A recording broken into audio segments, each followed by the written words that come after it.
Kemudian yang kedua membasuh wajah.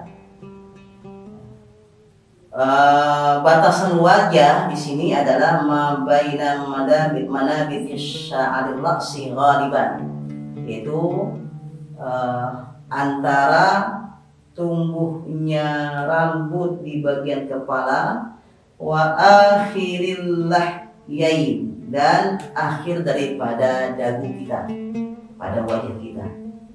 Ya, dagu di sini pengertiannya adalah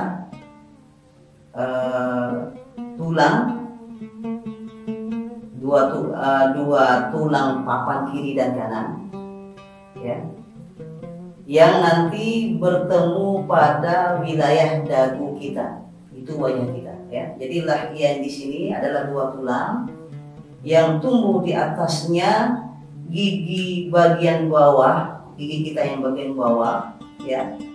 Kemudian bertemu dua tulang yang pada papan pipi kita di bagian dagu kita. Itulah batas wajah. Batas wajah dari sisi vertikal, atas bawah. Kalau yang datar itu adalah antara telinga dan telinga. Batas wajah kita kalau yang melebar itu dari telinga ke telinga. Kalau yang memanjang itu adalah dari tempat tumbuhnya rambut kita di kepala hingga ke dagu kita. Ini saat kita membasuh wajah maka harus terbasuh semua. Bahkan kita pun diwajibkan pula mengambil area kepala sedikit, kemudian mengambil pula area telinga sedikit, ya, dan mengambil area leher sedikit, ya, agar memastikan bahwa seluruh wajah itu terbasuh. Sebab ada kaidah bahwa sesuatu yang mana perkara wajib tidak sempurna kecuali dengannya, maka pun ikut menjadi wajib. Ma la yatimul wajibu illa bihi bahwa wajibun. Al-makna an-nasaniya min furud wudu, artinya bahwa bagian yang kedua daripada fardunya wudu adalah membasuh wajah, baik itu kulit maupun bulu-bulu yang ada pada area wajah itu sendiri.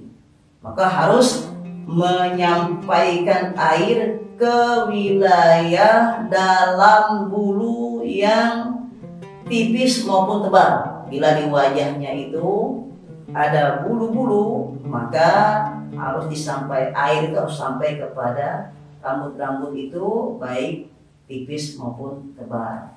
Illa ma kasfan min lihyatir rajuli wa ardihi, kecuali bulu itu berupa jenggot atau dan cambang pada laki-laki.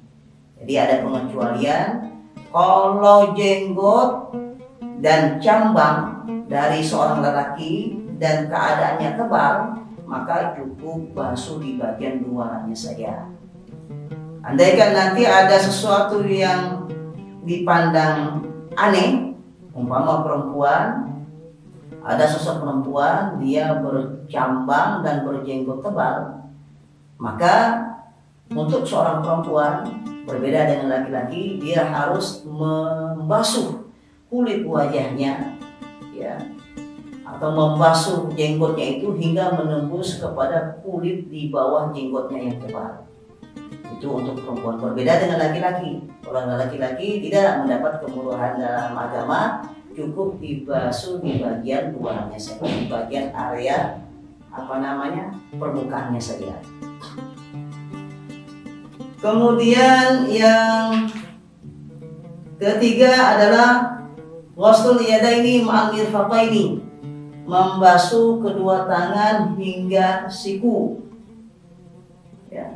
Ya, kalau pengertian tangan di sini, kalau secara bahasa itu ya mulai dari ujung jari hingga bahu, itu tangan.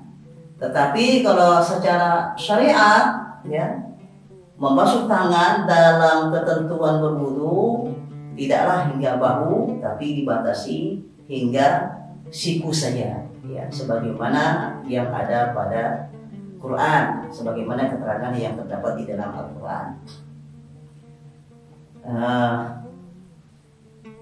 Kemudian kalau dalam persoalan hukum pidana dalam mencuri, itu nanti penyebutan tangan batasannya berbeda lagi, yaitu dari ujung tangan hingga pergelangan.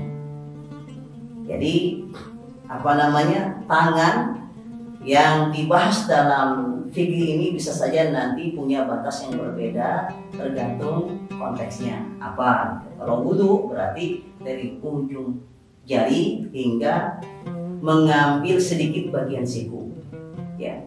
Jadi siku pun ikut terbasuh untuk penyempurnaan basuhan lengan bawah kita. Ya, kan lengan kita ini ada lengan atas, ada lengan bawah. Yang wajib dibasuh adalah lengan bawah. Ya, kemudian mengambil area siku pun ikut terbasuh untuk demi penyempurnaan basuhan lengan bawah kita. Lengan atas tidak.